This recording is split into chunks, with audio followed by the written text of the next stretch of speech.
I was banned from my sister's wedding. They said I'd ruin the mood, so I packed my silence and flew to Antigua with my fiancé. No drama, no fight, just distance. But while they toasted under chandeliers, the groom's financial empire started to collapse. Secrets surfaced. My name came up in federal files, and I said nothing. Because I had already said no 6 months earlier when no one listened.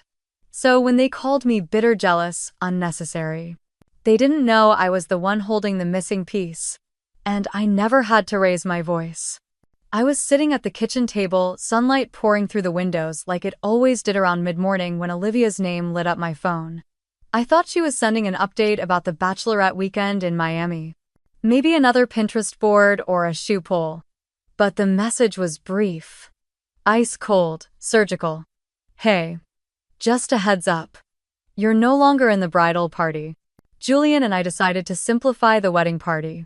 We're keeping things light and positive. Hope you understand. That last line twisted in my chest. Hope you understand. I read it again slower this time.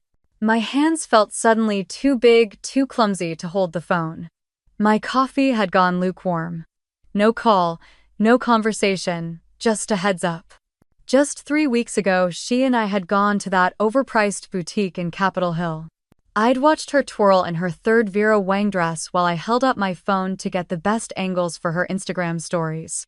2 months ago, I helped her organize the guest list in Mom's kitchen, trying to remember which cousin got divorced and who needed a vegan plate. I even designed her save the date cards. Now I wasn't even welcome to stand beside her. I didn't know what to say. Or feel. Just hollow. The next thing I did was instinct. I texted back. Got it. Thanks for letting me know. I watched the screen until the word scene appeared. That was the end of it. No apology, no love you anyway. Just silence. I dialed Mom. Straight to voicemail. Then I texted, did Olivia talk to you? 15 minutes passed, then the dots blinked. Finally a reply, yes. She told us last night, we're supporting her decisions, it's her big day. Try to understand, Maddie. There it was again. Try to understand. I wanted to scream. I walked around the apartment in slow, uneven circles. I opened drawers, closed them. Rearranged a stack of mail I'd already sorted. This wasn't just about a dress or a role. This was about being erased. Again. Olivia was the golden child. Always had been. When I got a full ride to University of Washington, they barely looked up from her dance recital. When I moved back to Seattle and got promoted to project manager, Mom asked if I could help Olivia design her wedding website instead. It had always been like this, my achievements, a footnote, hers, the headline. But this felt like the final underline. When Daniel walked in that evening, he immediately knew something was wrong. His face tensed the second he saw me on the couch, knees pulled up, arms wrapped around them like a child. Maddie, what happened? I handed him the phone. He read the message, brows pulling together. Are you serious? She cut you out like that? I nodded, trying to keep my voice steady. She wants a more positive vibe. Apparently, I don't qualify. He sat down beside me, pulled me into his chest. His warmth wrapped around me like a blanket. I'm so sorry, baby. That's not okay. None of this is okay. I felt the tightness in my throat again, but pushed the tears down. And Mom knew. Dad too. They didn't say anything, not even a warning. Daniel was quiet for a moment.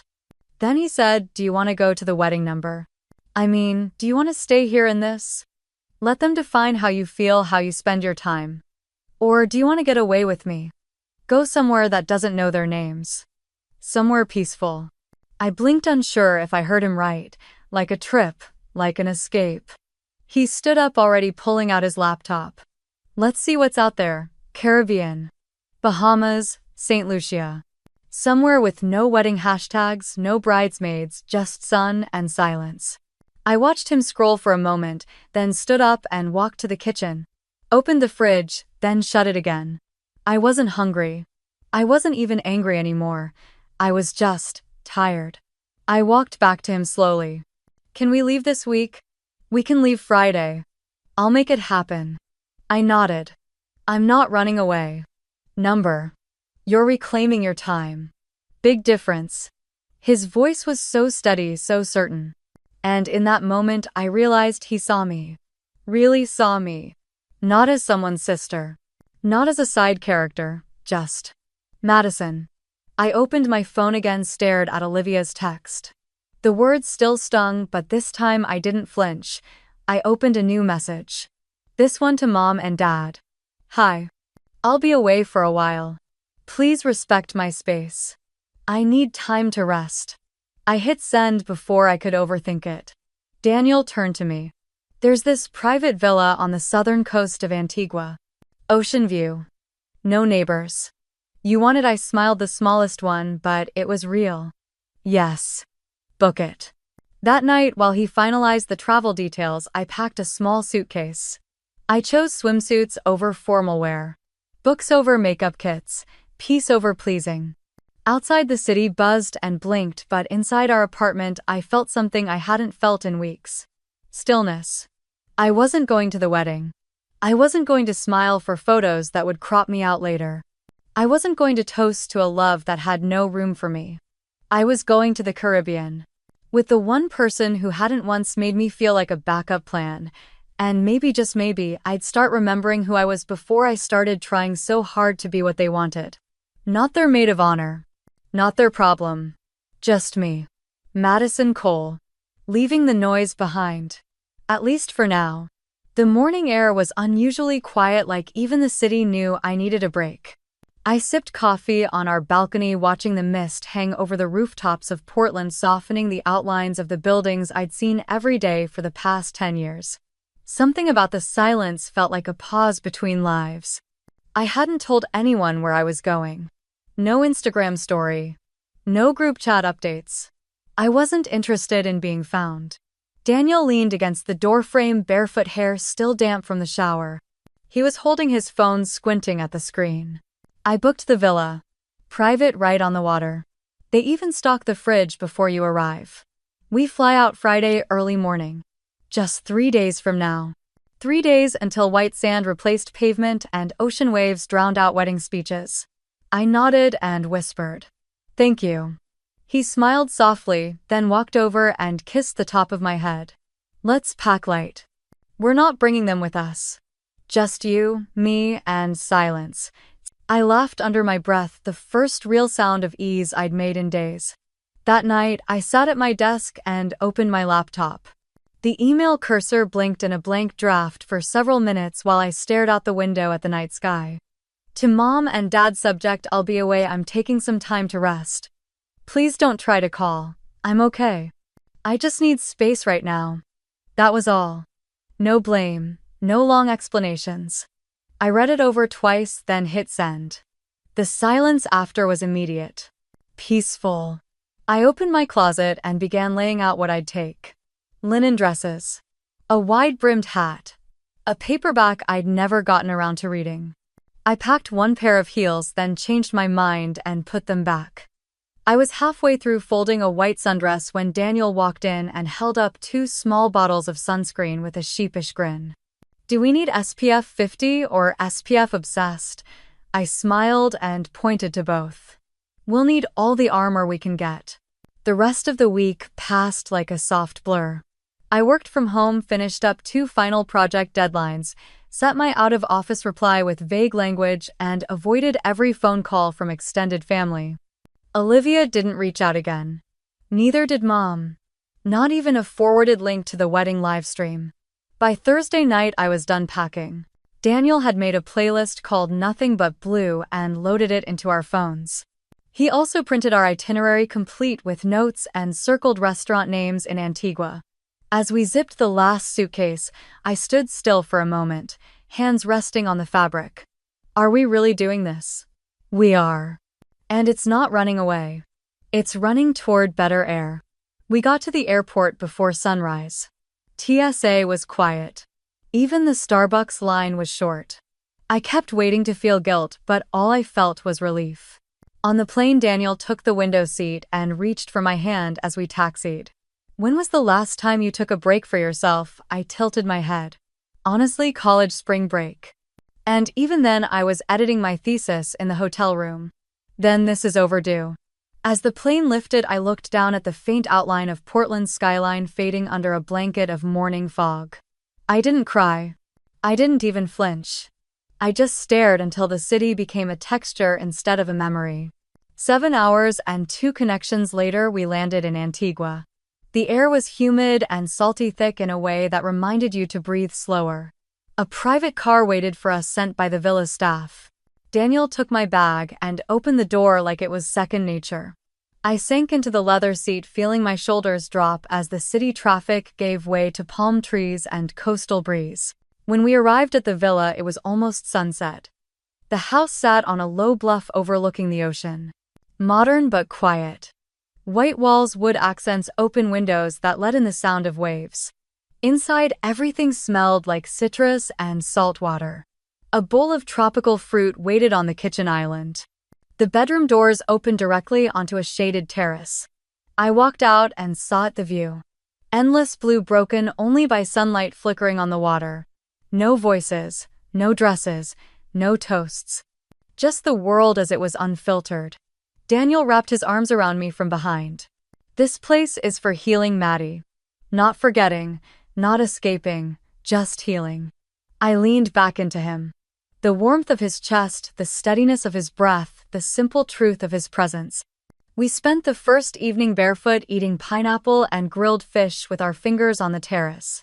We didn't talk about the wedding. Not once. No mentions of Olivia. No questions about who replaced me as maid of honor. Just laughter and silence. Shared and chosen. Later that night, as I stood under the outdoor shower, I let the water wash over my skin and thought about how pain clings when you try to hold it still. Here it felt like the waves were doing the work for me, carrying it out inch by inch. When I climbed into bed, the sheets smelled like lavender. Daniel was already half asleep, hand resting on the empty pillow beside him. I turned off the lamp and whispered more to myself than to him. This is the first time in a long time I feel like I'm exactly where I'm supposed to be. And I meant it. For once I wasn't an accessory to someone else's spotlight. I wasn't the reliable sister. The overlooked daughter. I was just Madison. And that was finally enough. At least it was here. The morning sun filtered through the gauzy curtains, casting soft gold across the tile floor. I woke to the sound of waves brushing the shoreline like a whisper, steady and patient. The air smelled faintly of hibiscus and salt. For a moment, I just lay there, letting the world stay quiet. Daniel was already on the patio, barefoot, slicing mango and papaya into a bowl. He glanced up when he saw me and smiled, that easy, slow smile he had that said everything was okay even when it wasn't. "Sleep okay?" he asked, as I stepped out, pulling the robe tighter around me. I nodded, then took the bowl and sank into the chair across from him. It's hard to feel broken in a place like this. He reached for my hand and gave it a gentle squeeze. You don't have to feel any certain way, Maddie. Just be. That's enough. After breakfast, I unrolled my yoga mat on the wooden deck that faced the ocean. The breeze made the corners flutter and I placed small stones to keep them still. I tried to follow my usual flow, slow breaths in sync with movement.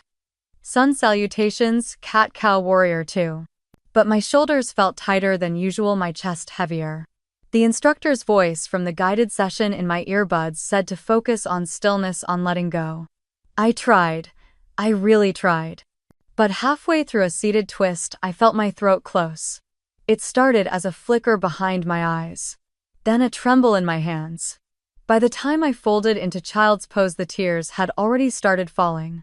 Hot, silent, and sudden. I pulled the earbuds out and pressed my forehead to the mat.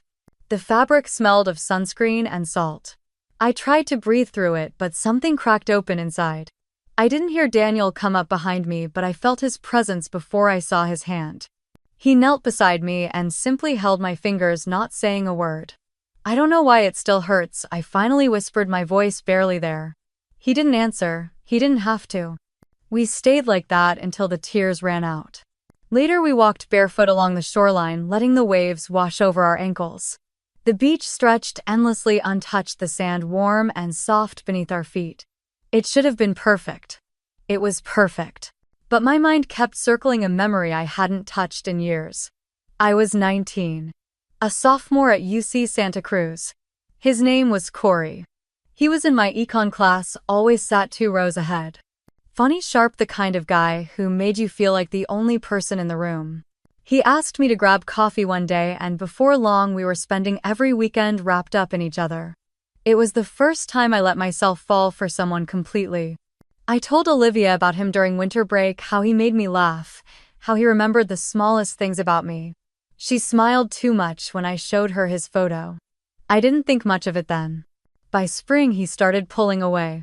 Shorter texts. Cancelled plans. I chalked it up to finals until I saw the tagged photo on Facebook. Him and Olivia at a concert, her head on his shoulder. The caption read, "New Beginnings." I had stared at that image like it was in another language. When I asked my parents, Mom just sighed and said, "Olivia didn't mean to hurt me. She'd been struggling with loneliness with confidence." Dad added that I should try to understand that Olivia was more sensitive than I was. I was 19 and gutted, and all I got was a lecture on empathy. Now walking through the Caribbean sun, with Daniel's hand in mine, that old sting returned like it never left. The wound had never fully closed. I just stopped looking at it. I stopped in the middle of the sand and stared at the horizon. "She always got away with it," I said, voice flat. Daniel paused beside me. "Who, Olivia?" Corey wasn't the only thing. It's been like that since we were kids. She'd take and I'd be told to understand. To forgive. He let out a breath, looked out toward the water. "That's not forgiveness. That's surrender." I didn't respond because I didn't know how to explain the way love in my family came with conditions. That being the older sister meant being the stronger one, the quieter one. That keeping the peace often meant giving it away. Back at the villa, I curled up in the hammock on the patio. The breeze rocked me gently. I watched a gecko crawl along the white wall, its movements quick and certain. Daniel brought me iced tea and sat on the edge of the hammock, brushing a strand of hair from my cheek. "You don't have to protect their version of the story anymore," he said. I closed my eyes. What if they never see me clearly? What if they never wanted to? Then maybe it's time you stop waiting for them to. That night after dinner, we sat on the sand with a blanket wrapped around our shoulders. The stars were so clear it felt like we could reach up and grab one. I leaned into Daniel's side and let the sound of the ocean soften the ache in my chest. Even in paradise, grief finds its way in. But maybe here I could finally stop pretending it didn't exist. Maybe here I could let it burn out gently like the last flicker of a match, without anyone demanding I smile through the smoke. The sound of the tide came in slow and steady, like a breath that never ran out. I traced circles in the sand beside me with the tip of my finger, letting the grains sift and fall without purpose. Daniel was beside me, legs stretched long in front of him, a driftwood stick in one hand that he idly used to draw lines between seashells. He'd been quiet for a while, more than usual, and that meant something. When he finally spoke, it was like he'd been practicing the words. "I haven't told you everything about Julian." My head turned before I even thought about it. He didn't look at me. He was still watching the waves. "What do you mean?" He tapped the driftwood against a smooth white stone before tossing it back toward the dunes. "A few years ago, right after I left that corporate branding firm in Seattle, I freelanced with a startup called Verva. You probably don't remember the name. It burned out fast. They wanted to build a lifestyle app tied to crypto investing. Very flashy, very vague. Julian Harper was one of their secondary investors." I straightened up. "You worked with him?" "Not directly. I was on the design strategy team. Mostly product visuals and UX mapping. But I was in enough meetings to hear things. Like what," he glanced at me then, eyes steady. "Like how Julian wasn't as hands-off as he made himself seem. He had influence over key hires, demanded certain language in press kits, and constantly pushed for features that made the app look more like a gambling platform than a financial tool." I let that settle in the air. The name Obsidian Capital echoed in my memory like a warning bell. "Why didn't you ever tell me this?" He sighed, leaning back on his elbows. "At the time, I didn't think it mattered. Verva was a disaster, and I figured Julian was just another overconfident VC. But then after we moved in together, I started hearing more. Little things. Rumors. Quiet conversations at tech events. A designer friend told me Obsidian's audit reports were always late. Another guy said the numbers in their pitch decks never added up. I pulled the blanket tighter around my legs. So you knew. Or at least suspected. He nodded slowly. I didn't have proof. And I didn't want to be the guy who sounded like he was trying to trash your sister's fiancé just because I didn't like the way he talked on CNBC. I looked down at my hands at the thin silver ring on my right middle finger, the one Daniel had given me last Christmas. A quiet circle. No diamonds. No grand gestures. Just steady presence. I told my parents, that something felt wrong about Julian, that the way he talked about money didn't sit right with me. That he was all smoke and shine and buzzwords. They said I was jealous, that I was always trying to compete with Olivia, that I didn't like anyone getting more attention than me. My voice cracked at the end. I didn't mean for it to. Daniel reached for my hand. You weren't jealous, you were aware. I blinked hard, swallowing the knot rising in my throat. Why do they never believe me? Because believing you would mean seeing Olivia as imperfect, and they built too much of their hope on her being flawless. The silence stretched between us. The stars above us didn't care, they just kept shining. I wanted to scream, but there was nowhere for the sound to go. I wanted to ask him why he let me walk into family dinners, wedding planning, calls, group chats full of praise for Julian without saying a word. I wanted to ask if he trusted me enough to carry the weight with me. But instead I said something softer. Did you think I'd be angry? He looked down, thumb brushing over my knuckles. Number, I thought you'd feel betrayed. That I kept quiet to protect myself. I didn't want to add more distance between you and your family. I thought staying silent was the kinder thing. I stared at him. Silence never protected me, Daniel. It just made me easier to erase. His jaw tightened slightly. Not in anger, in guilt. I'm sorry. I nodded once. It wasn't forgiveness yet, just acknowledgement. Back in the villa, I stood barefoot at the edge of the infinity pool, staring at the reflection of the moon on the surface. I remembered the way my mother had laughed when Julian made a toast at our last Thanksgiving, how my father clapped him on the back like he'd always belonged. I remembered the way I had sat there, wineglass untouched, smiling with tight lips while everyone talked about how lucky Olivia was. How brilliant Julian was. How this wedding was going to be the event of the year. And now I stood an ocean away with only the sound of cicadas and my own thoughts. I whispered into the night. I saw it.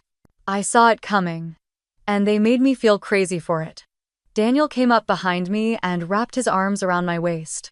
You weren't crazy. You were the only one paying attention. I leaned back into him, letting the warmth of his chest press against my spine. So what now?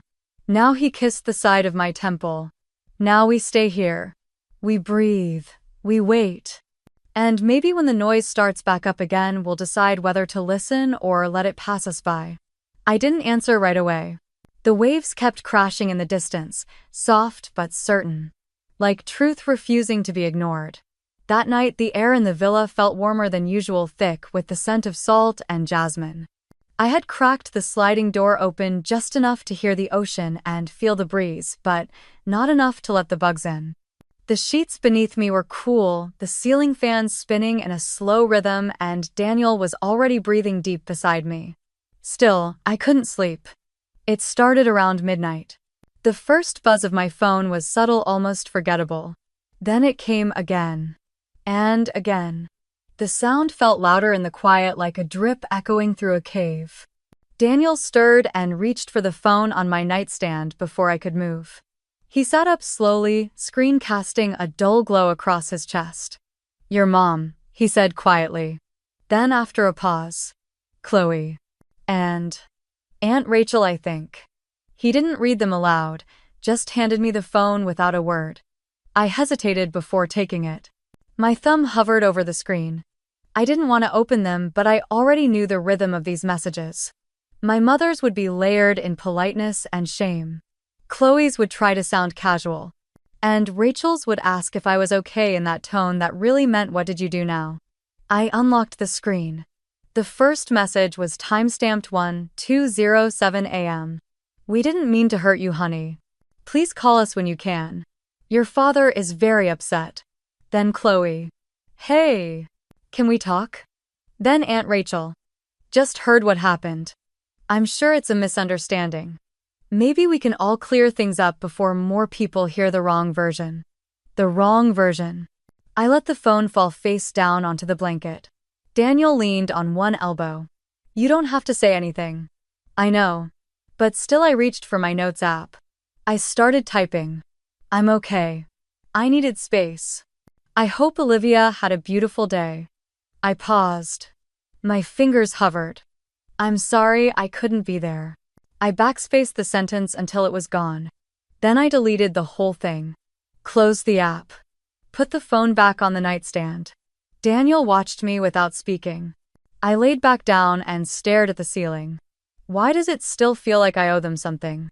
Because that's what they trained you to feel. That your worth is in how well you hold everything together. How quickly you forgive.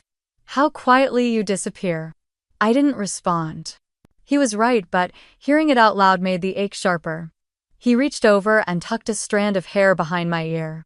You're not their keeper, Mads. You're not the one who broke it. You don't have to fix it. I let my eyes close. The buzzing started again. More messages. More silence. By the third night in Antigua, the rhythm had changed. My body was beginning to relax in a way it hadn't in years. I didn't startle at every sound. I didn't reach for my phone first thing in the morning. I let Daniel order breakfast without needing to approve the choice. I sat on the patio in his t-shirt legs curled up beneath me watching the sea move. Still the phone buzzed again. This time he didn't even check it. Just placed his hand gently over mine. You can turn it off. I can, I whispered. I didn't. Instead, I opened the messaging app, scrolled through everything and archived every thread. Not deleted. Just set aside. Like closing a drawer I no longer needed to search through. We went for a walk after lunch. The sun was high but softened by a veil of passing clouds. The sand was warm but not hot. I could feel each grain between my toes grounding me. Daniel carried our sandals in one hand and reached for mine with the other. You feel different today, he said softly. Lighter, he agreed. But also like you've finally put something down. I smiled faintly, kicking at a line of seafoam. They still haven't admitted anything, you know. Not one word about the wedding fund. Not one word about Olivia's behavior, just noise. He stopped walking and turned toward me. What do you think they want? I shrugged. To say they tried. To make it about me being dramatic again. To flip it back into some story where I'm the one who made everything hard. Then let them write their story. And you don't have to be in it. His words hung there soft and firm. That night, I sat at the vanity brushing out my hair when another message lit up the screen. From Chloe. Can we at least talk? I didn't open it. Instead, I looked at my own reflection. Not the makeup. Not the polished version. Just me. Eyes a little tired, lips pressed in something between sorrow and strength. I turned the phone over again, and I whispered into the quiet room. Not tonight. Maybe not ever. The first alert came not from my phone, but from Daniel's brass. A soft chime around 6 in the morning. I barely stirred, still tangled in sheets and half asleep, but I saw the glow on his face as he sat up, brow furrowed. He said nothing, at first only stared. Then he reached over, handed me the phone. Julian's name was everywhere. Obsidian Capital under SEC investigation for fraud allegations. That was the headline, but the text was worse. Terms like false valuation, investor misrepresentation, unauthorized shell transfers, and insider tips jumped off the screen in harsh black and white. The article was already being picked up by national outlets. The company's accounts were reportedly frozen. Julian hadn't commented yet. Daniel looked at me, his voice careful. This wasn't Reddit gossip anymore. This was federal. I sat up slowly, pulling the covers around me. The sea breeze pushed through the open glass doors. For a second, I thought about closing them. But I didn't. He opened his laptop, pulled up an email from Chloe marked urgent. She wrote that something strange had happened the night of the rehearsal dinner. One of Julian's old college friends, now a finance guy in Austin, got tipsy and started telling a story that sounded like a confession in disguise. He'd said loud enough for at least 3 people to hear that Obsidian was on the edge last year. Apparently, it took some creative reshuffling and an anonymous investor bailout to keep them from sinking. Chloe had overheard every word. So had Olivia. Chloe said she saw Olivia drag Julian into the wine cellar after the last guest left. She wasn't yelling. Just asking. Was it true? Was the prenup still valid? Was the house they just closed on in both their names? Julian snapped. Shouted that she was paranoid. That this is what happens when people without vision try to ask questions they don't understand. Then he threw a wine glass against the floor. And Olivia walked out. Alone. She left the mansion, took a rideshare to my parents' house, and locked herself in the old guest room. That was 3 days ago. She hadn't spoken to Julian since. I reached for my phone wondering if she'd messaged me. She hadn't. But someone else had. My mother. The message was short, almost clinical. Please do not engage with the press. We need to protect the family's image. It's important to stay neutral. Neutral. As if our family name were a stock price she didn't want to see drop. I turned the phone toward Daniel.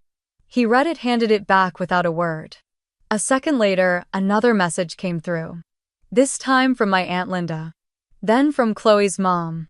Then my father. They all said variations of the same thing. Let's stay calm. Don't say anything. This will pass if we keep quiet. No one asked how I was doing. No one mentioned Olivia. Only my reputation. Their embarrassment. The way people were now looking at our last name with raised eyebrows and sideways glances. I dropped the phone onto the bed and reached for my tablet. I opened the Notes app and began typing. You told me I was overreacting. You said I was jealous. That I didn't want Olivia to be happy. That Julian was complex, not deceptive. I told you something felt wrong. I begged you to look closer. But you looked at me instead. With pity, with judgment, with silence. You didn't want truth, you wanted peace. Even if it was fake. Now it's real. Now the whole world sees it. I paused. Then typed one last line. Don't worry, I won't say a word. I never needed to. I stared at the screen for a moment before closing the app and setting the tablet down. I didn't save the note. I didn't need to. The truth didn't require backup. Daniel poured me coffee without saying a word, then sat beside me. The wind rustled the curtains. Far below, a couple was walking barefoot along the beach laughing. Their laughter didn't reach our balcony, but I watched their silhouettes. By mid-afternoon, Julian was trending on every social media platform. Obsidian's website had gone offline. Olivia still hadn't made a public statement, but Chloe messaged again. She said Olivia was refusing all contact with Julian and was considering moving back home permanently, at least until things settled. That same day, my mother called. I let it ring out. She tried again. This time she left a voicemail. Madison, you need to be careful. Whatever's happening between them, it's not our place to stir things up. This family has always held its head high. Please don't jeopardize that. Olivia is fragile right now. Don't add fuel to the fire. I played the message twice. Not because I needed to hear it, but because I needed to be certain. She wasn't worried about Olivia's safety. She was worried about the photos. The donors. The next fundraiser. That night I dreamed about sandcastles. Grand ones, delicate towers and bridges and arched gates. They looked perfect from far away, but when the tide came in, none of them held. Not one. And somehow I wasn't sad. I stood back and watched as the water rose higher. As the foam slipped in and pulled the foundations apart, no one screamed. No one tried to save it. Maybe they knew somewhere deep down it was always meant to fall. The night air in Antigua clung to my skin like silk warmed by sunlight.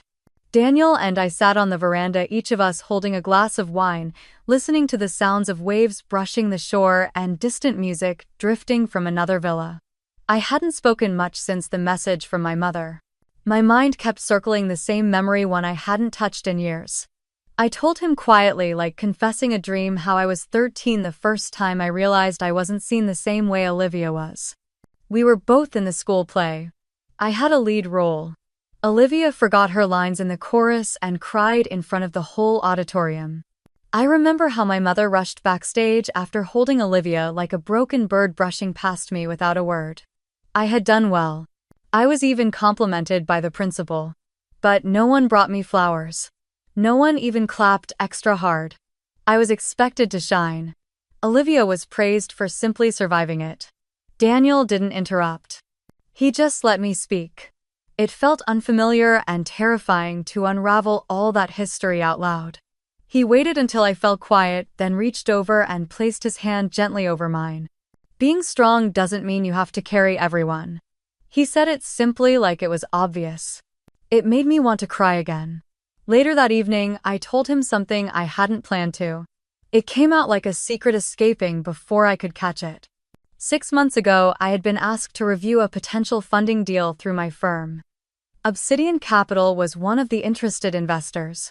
Julian's name was buried on page 12 of the pitch deck. I recognized it immediately. Something about the way he was described didn't sit right.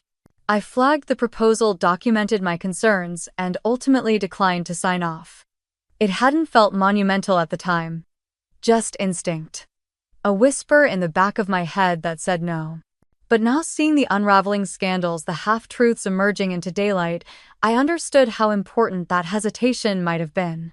Daniel leaned forward, brows raised. "Do you still have a copy of that file?" I nodded. It was in my cloud storage, buried under project folders and past due diligence reports. I hadn't looked at it since. But the thought of it now felt different, like holding a spark in your hand before the storm breaks. "You might have more power in this than you think," he said.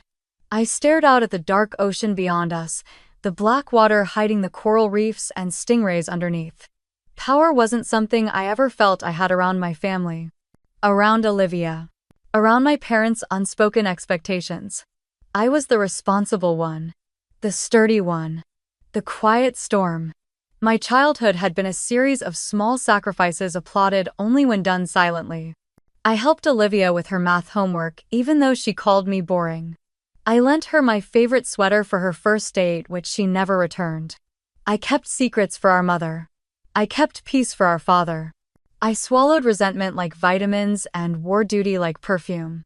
And still, when I expressed concern about Julian months before this scandal, my parents called it jealousy. My mother told me I needed to work on being happy for my sister. That her happiness was part of our family's strength. My father reminded me that being skeptical wasn't the same as being smart. That I should try trusting people more. I had smiled through that conversation and cried in the car alone. Now, with the truth crawling out of the cracks, I wondered if they remembered those words. If they had the capacity to feel remorse. Daniel refilled my glass, but I only held it. I wasn't ready to toast to anything yet. "Do you think Olivia believed him all the way?" I asked. "I think she believed what she needed to believe," he said. "That's how some people survive." I thought about that. About the stories we tell ourselves to keep the facade intact. Maybe Olivia had told herself Julian was misunderstood. Ambitious, but loyal. Maybe she wanted so badly to be loved, to be envied, to be chosen, that she ignored the cracks in his narrative. Maybe she still would if the entire thing hadn't started to collapse. The silence stretched, but it didn't feel empty. I got up and walked barefoot across the stone floor of the villa, stopping at the wide-open window that looked out to the sea. The wind smelled like salt and frangipani. In the distance, lightning flickered like a pulse across the sky. Daniel came up behind me, resting his chin on my shoulder. "What do you want to do with that document?" I didn't know yet. Part of me wanted to email it anonymously to the press. Another part wanted to send it to my parents with a single line, "Still think I was overreacting." But deeper still, the part I hadn't fully faced wanted something quieter. Not revenge. Not a spectacle. Just to be seen as someone who wasn't bitter or jealous or dramatic. Someone who was right all along. I turned to Daniel, unsure of my own answer. "Let me think about it," I said. "Take your time. Just know you don't have to carry their denial anymore." I smiled softly. The waves were louder now, crashing closer. The tide was rising, but I didn't feel like running from it. For the first time in years, I felt like I was choosing myself. Under the orange hush of a Caribbean sunset, I sat cross-legged on the wooden deck outside our villa facing the water. The breeze brushed gently over my arms, warm and salted, and the sound of the tide filled the silence between my thoughts. I tried to focus on my breath in and out, slow and steady. The waves moved like they had for centuries, unaware and uninterested in human failures. I had told myself this trip was for healing, but I had barely touched the hurt. I hadn't really been alone with my own heart in years. But here there was no noise to hide behind. No boardroom calls, no Olivia stomping through the apartment in tears. No parents steering conversations into guilt-laced traps. Just me. My eyes closed slowly and I saw her face again. Olivia. Not screaming, not smug, just blank. The day they told me I was no longer part of the wedding, I expected rage or shame or at least hesitation. But she looked at me like I was a wall she didn't have to explain herself to. Like I had been removed and that was that. What lingered wasn't anger, it was emptiness. I opened my eyes and stood up, brushing sand off my legs. My journal sat on the table near the lounge chairs, half covered by a towel. I picked it up, flipped to a clean page, and wrote slowly. Forgiveness is setting yourself free. It's not about reopening what tried to kill you. It's not about rebuilding, it's about release. I paused, pen in midair. Forgiveness is not a reunion. It's a boundary. I underlined the last sentence. Inside, Daniel was making tea. He looked over as I walked in, his eyes landing softly on me like they always did when he sensed something stirring inside me. Good timing, he said, handing me a mug. Ginger chamomile. I took it and let the steam rise into my face. Did you ever feel like you were never allowed to be angry? I asked. He gave a soft huff, sat beside me. Not allowed, no. Encouraged not to be. Different thing, same trap. I nodded. I've been thinking about Olivia, and not in a bitter way. Just trying to understand if there was ever a version of her that loved me for real. Daniel tilted his head. Maybe. But love gets warped when people are raised to perform instead of connect. You were a role. She was a role. It was never a relationship between equals. I didn't respond. He was right. I sipped the tea slowly. That night while he slept, I couldn't. My mind felt restless, not in a frantic way but in a clearing kind of way. Like space was opening up for something I hadn't made room for before. I reached for my phone to set a meditation track and saw the notification. An email from my former company. Subject: SEC inquiry, request for clarification. I sat up. The message was short but direct. Obsidian Capital was under active investigation. Several contracts were being reviewed for discrepancies in investor disclosure. My name had appeared on an unsigned draft that dated back nearly 6 months. They wanted to know if I'd be willing to provide any background or insight on why I chose not to sign. I reread it twice. And I didn't feel fear. I didn't feel dread. I felt relief. Daniel stirred as I walked out to the patio again. His voice was sleepy low. Everything okay? I held up the phone. They're looking into it. SEC. The contract I refused to sign, it's part of the file now. He sat up straighter. Are you being dragged into it? I shook my head. They're asking for insight. That's all. I haven't been accused of anything. He walked out toward me, wrapping an arm around my shoulder. Are you going to respond? I was quiet. I think I already did. When I said no. When I walked away. I think the truth can handle itself now. Daniel didn't argue. He just looked at me and there was pride in his eyes. You don't owe them a thing. Not the firm. Not your family. Not Olivia. You held the line. It wasn't easy, I said. They made sure of that. Yeah, but you still did it. I leaned into him, the warmth of his body anchoring me. For so long, I thought silence meant weakness. That saying nothing made me complicit. But this feels different. This feels like peace. He kissed the top of my head. That's because it is. The next morning, I wrote back to the legal counsel with a simple statement confirming my prior concerns and my decision not to participate in the investment, citing ethical discomfort. I offered to speak if they needed clarification, but made it clear I had never been involved beyond that point. It felt like signing something sacred. Like putting a period at the end of a sentence I had been forced to carry for far too long. When I hit send, I didn't shake. I didn't cry. I just exhaled. And that was enough. The suitcase lay half-zipped on the bed linen dress folded on top, the sea breeze teasing its hem through the open patio door. Our last morning in Antigua. Daniel was out on a walk, letting me have space. I needed it. I sat cross-legged on the balcony, phone in hand, the cursor blinking in my messages app like it was daring me to move. I hadn't turned it back on since the night of the news about Julian. But now it felt like silence had run its course. I scrolled through the backlog. Missed calls. Voicemails. A text from Mom last night that simply read, "Call me. Please." I hit the dial button before I could talk myself out of it. She picked up on the second ring. Her voice was quieter than I remembered. Not cold, just frayed. "Madison, I was hoping you would call." I didn't say anything right away. The ocean crashed behind me, steady as a heartbeat. She cleared her throat. "Olivia is. She's not doing well. She hasn't left the house since everything happened. She keeps asking for you." I let the silence hang there, not out of cruelty, but because I didn't know how to fill it anymore. "Mom, she erased me from her life." "You all did." Her voice cracked. "I know. And I was wrong. We were wrong. I want my daughters to talk again." I almost asked her which daughters she meant. But I stopped myself. She continued. "Olivia wants to speak to you. If you're willing." I could have said no. Maybe I had every reason to. But something in me, older than the resentment, deeper than the hurt, said yes. Later that afternoon, I sat at the edge of the bed, laptop propped on a pillow. Daniel sat nearby, quiet but present, his hand resting lightly over mine. Olivia's face appeared on the screen. Her eyes were swollen, nose red. She looked smaller somehow, even on the wide screen. "Hey," she said softly. "Hi." She bit her lip. "I didn't think you'd agree to this, neither did I." Silence again. Then a breath. "You were right about Julian. About everything. I just didn't want to believe it. It was easier to think you were jealous than admit I'd chosen someone who could do all that."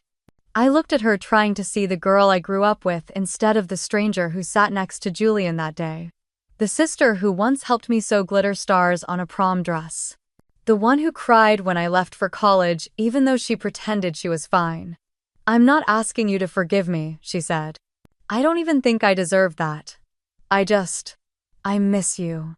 And I hate that I only realized how much when everything else started falling apart." I swallowed hard. "I don't want you to fall, Olivia. I never did. I just didn't want to be the one always catching you while no one caught me." She nodded. "I know. And I didn't see it. Or maybe I didn't want to." She looked down, then up again, eyes glassy. "You don't have to come back or talk to me again after this. I just wanted you to know I'm sorry. And I'm scared. I don't know how to fix any of it." I took a long breath. "You don't fix things by pretending they didn't happen, or by making someone else carry the shame. I carried it for all of us for too long." Her lip trembled. "So what now?" "Now I don't know. I'm not ready to jump back into a sisterhood we never really had, but I'm also not interested in revenge." I paused, then added, "I don't want to be the girl erased from the frame anymore. That's all." Olivia nodded, tears streaming now, but she didn't wipe them. She just let them fall. "That's fair." Daniel squeezed my hand gently, a grounding presence. After we ended the call, I just sat there watching the sea darken under the shifting clouds. Daniel turned to me, smiling softly. "That was the bravest thing I've ever seen you do." I shook my head. I didn't yell. I didn't even say half the things I could have. "Exactly. You stood your ground. That's strength." I leaned into him, resting my head on his shoulder. "It's strange," I whispered. "I thought if she ever apologized, I'd feel this rush of vindication. Like a victory. And now I just feel still. Like I laid something down that I've been carrying for way too long." Daniel kissed the side of my head. You don't need them to tell your story anymore. You're writing a new one. I nodded, eyes misty. And for the first time, it's in my own voice. The cold hit me the moment we stepped out of the airport in Portland. It wasn't harsh, just different. The Caribbean breeze had loosened something in me, and Oregon's gray skies felt like stepping back into a room I had once been locked inside. Only this time I held the key. Daniel reached for my hand as we walked toward the pickup line. He didn't say anything, but I could feel the quiet question in his touch. I squeezed his hand once, a signal. I'm okay, or at least I'm choosing to be. The house looked the same. The trees in front were still bare from winter, the porch light flickering like it always did when the wind picked up. My parents' car sat in the driveway, and for a second I thought about asking the driver to keep going. But then I remembered what I told Olivia. I didn't want to be erased. And sometimes not disappearing meant showing up even when it was hard. Mom opened the door before I even knocked. Her smile was too quick, too practiced, like she had rehearsed it in the mirror. Madison, come in. It's cold out. Inside, the living room looked untouched. Same framed family photos on the mantel, same beige throw blanket folded over the couch. I noticed the photo from Olivia's engagement party was still there. I didn't comment. Dad came around the corner. His hair had thinned more than I remembered. He walked toward me with slow steps, like he was giving me time to flinch. I'm glad you're home, Maddie. I didn't correct him. I just nodded. Dinner was already set. Roast chicken, mashed potatoes, green beans. Comfort food, but no one looked comfortable. Daniel sat beside me, his presence grounding. Across the table, Olivia sat with her hands folded tightly in her lap. She didn't look up much, just kept pushing food around her plate. I wondered if she had even touched her fork. For a long time we ate in silence, broken only by the clink of utensils and the soft hum of the heater. Dad cleared his throat. I guess I'll go first. He put down his fork, looking straight at me. I should have spoken up. Years ago. I let things happen because it was easier not to cause waves. But easy doesn't mean right, and I'm sorry for standing still when I should have stood beside you. I looked at him, not with anger, but with the kind of sadness that comes when someone you once admired admits they weren't who you needed. Thank you for saying that, I said. Mom chimed in then. Her voice was thin, brittle. I thought Olivia would be okay. I didn't think she needed as much as she did. I thought, you'd be fine, Madison. You always were. I set my fork down, wiping my mouth with the cloth napkin. I was fine because I had to be. That doesn't mean I was okay. And maybe I still won't be for a while. But I'm not carrying it all anymore. I'm not the fixer, not the buffer, not the one who absorbs everything to keep the peace. Olivia looked up then. Her eyes didn't dart away this time. She looked right at me. No tears, no excuses, just watching. Listening. Mom opened her mouth like she wanted to respond, then closed it again. I think she finally understood that I wasn't asking for a performance. After dinner, Daniel offered to help with dishes, but I shook my head and stood grabbing my coat. I needed air. I walked toward the door, but before I could step out, I felt Olivia behind me. I turned, expecting her to pass by. But she stopped. I want to talk, she said softly. Not now. But sometime, soon. I searched her face. There was no apology in her words this time, just a quiet admission that something still needed to be said. Something that didn't belong at a dinner table with mashed potatoes and stale apologies. Okay, I replied. Just let me know when. She gave a small nod and stepped back, letting me pass. Outside, the air was sharp against my cheeks. I zipped my coat, tucked my hands into my pockets, and breathed in the scent of pine and cold pavement. I didn't feel triumphant. I didn't feel vindicated. But I didn't feel invisible either. Daniel joined me a few minutes later, slipping his arm around my shoulders. That went better than I expected, he said. Better doesn't mean perfect, but it means progress. I leaned into him as we walked back to the car. The night sky was clouded, no stars visible. But I knew they were there, hidden behind the layers. Waiting.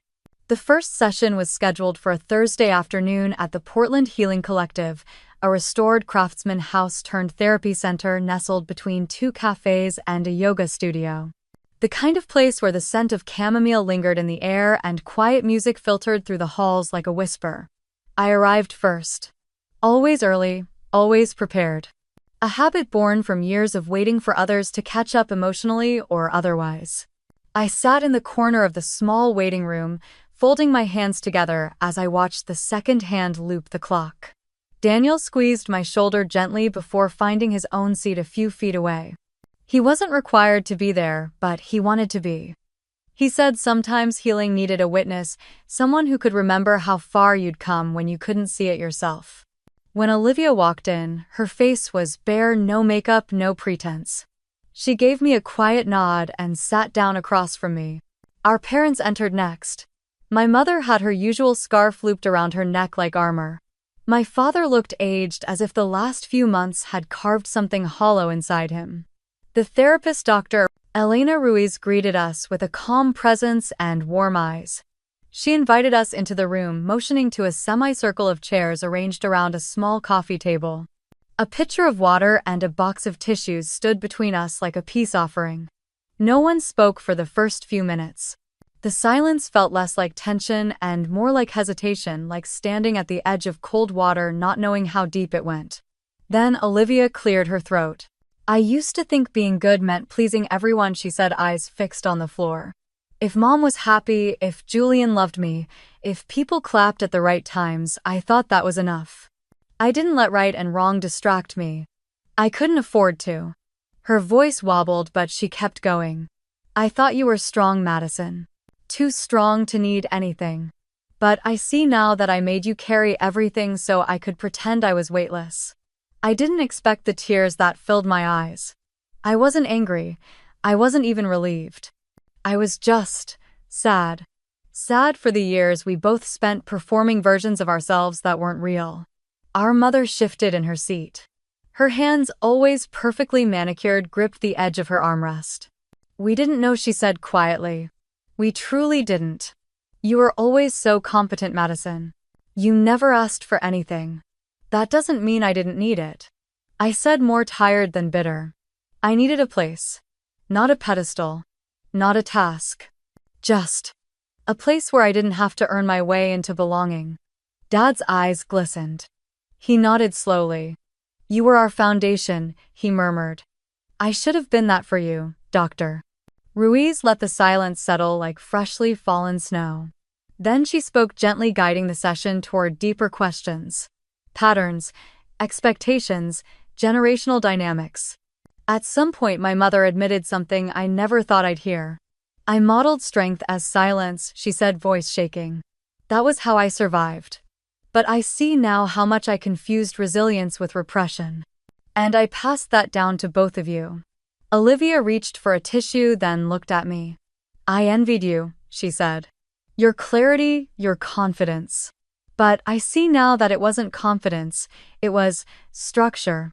A wall to keep from breaking." I nodded. "That wall protected me. But it also kept me from asking for comfort. And kept all of you from thinking I ever needed it." It wasn't a dramatic moment. No breakthrough sobs or arms thrown around each other, just honesty. And in that honesty, something softened. We didn't solve everything. We didn't even touch every wound. But we named the shape of it. And that mattered. When the session ended, I stepped out into the hallway, drained and light all at once. Daniel was there, leaning against the doorframe, watching with quiet alertness. "How are you?" he asked. I exhaled slowly, like I just came out of a cave. We walked to the car together, and just as we reached the curb, Olivia jogged up behind us. "Wait," she said. Her eyes were red, but her expression was more open than I'd seen in months. Maybe years. She turned to Daniel. "I used to think men like you didn't exist. That kindness was just a stepping stone before control. But I see the way you look at her. The way you never interrupt, never diminish. I want to learn that. I want to be that." Daniel smiled gently. "It's not magic," he said. "It's just paying attention." Olivia turned back to me. "I'm sorry for everything, for letting you get erased. For not noticing when you started fading." I paused, then reached out and touched her hand lightly. "I'm not fading anymore. Later that evening, I sat on the porch of my apartment with a blanket wrapped around my legs and a cup of tea cooling beside me. The sky had cleared, stars sharp against the velvet dark. My phone buzzed, a text from Mom. "Thank you for showing up today. I know we have work to do, but I'm ready now." Then another from Dad. "Your strength raised us. We're learning to return the favor." I looked at the screen, then set it face down beside me. For years, I wanted them to change so I could heal. But tonight, for the first time, I realized I could heal regardless. The light from the street lamp pooled onto the steps. Daniel came out, draped a second blanket around my shoulders, and sat beside me without a word. We watched the stars in silence. And for the first time, I felt like one of them. Not the brightest, not the loudest, but no longer hidden behind clouds, just quietly, finally seen. The grocery bags were already unpacked, the dining table set, and the scent of roasted rosemary turkey drifted from the kitchen as I stepped back to look around my apartment. It was the first time I had ever hosted Thanksgiving. Not just cooked or contributed, but truly hosted. My name was on the invitation. The guest list was mine, the seating chart was mine. Daniel stood at the stove, carefully basting the turkey with a quiet focus that somehow made the entire apartment feel warmer. He wore the apron Chloe had given him last Christmas, the one with the cartoon pumpkin that said feast mode. Every time he moved, the fabric swayed like it had finally found its place. I turned to the living room just in time to see Chloe and Maya step through the door, arms full of flowers and wine. "We brought sunflowers." Chloe grinned, "because they always look toward the light. Like you." Maya elbowed her and added, "And Pinot Noir, because no family dinner is complete without a little fermented honesty." I laughed and hugged them both. The kind of laugh that felt like it belonged here, not borrowed or polite. Not long after, the knock at the door was slower, hesitant. I opened it to see Olivia holding a pie tin, her fingers smudged with cinnamon. Behind her were our parents carrying a casserole dish and a bottle of sparkling cider. "Homemade apple pie," Olivia said, her voice quiet but steady. "First time I've ever made one without help." I took the pie, stepped aside, and let them in. No formal welcome. No speeches, just space. Dinner was easy, uncomplicated. We passed dishes, clinked glasses, and made jokes about how Daniel should quit software and open a restaurant. No one mentioned the past. No one offered explanations or apologies. The silence between us wasn't weighted anymore. It simply rested. Olivia complimented Maya's cranberry sauce. My mom asked Chloe about her nonprofit's latest project.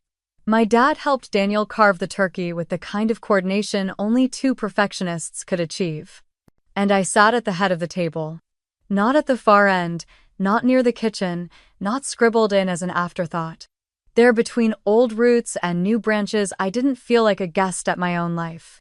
After dessert, we moved into the living room. The pie was gone. The wine bottle empty. My mom leaned back on the couch, her hand resting gently on Olivia's. My dad sat beside Daniel, discussing hiking trails near Mount Hood. Chloe and Maya flipped through a photo book I'd left out on the coffee table. Then Olivia turned to me. "Can I say something?" Everyone quieted. "I used to think the world owed me a spotlight," she said. "I chased applause like it could fill me. But that spotlight came with shadows. And I cast mine on you, Maddie. I see that now." "You don't owe me anything," I replied, "but thank you." She nodded, then looked at Daniel. "I'm learning what healthy looks like, what real love sounds like. And it doesn't echo. It holds." Daniel gave her a small smile, then looked at me. We sat in silence for a moment. Not awkward, just full. Then I stood. "I want to tell a story," I said. Everyone turned to listen. Not long ago, I was told I wasn't welcome at my own sister's wedding. So I bought a plane ticket. Not to escape, but to choose joy. I went to the Caribbean with the man I love, and while the wedding unraveled, so did everything that had been false in our family. And what was true? It stayed. No one interrupted. "I lost a seat at someone else's table," I continued. "But I built my own. And you're all sitting at it now." The air shifted, not heavy, not dramatic, just real. My mom reached over and placed her hand on mine. We didn't speak. We didn't need to. Later, after everyone had gone and the dishes were drying on the rack, I curled up on the couch with Daniel the pie tin empty beside us. You did it, he whispered. I didn't do it alone. No, he said. But you were the first to stop pretending. The window reflected our shadows against the soft lamp glow. Two figures side by side. Not a spotlight, not a stage. Just life. And for the first time, my story didn't end in exile or silence. It ended with a full table. With names remembered. With seats offered, not earned. I didn't get revenge. I got restoration. And maybe in the end, that's the real victory. Have you ever had to draw a line to protect yourself, to rebuild something healthier, even if it meant walking away from what broke you? If you have, share your story in the comments. I'd love to hear how you found your way back home.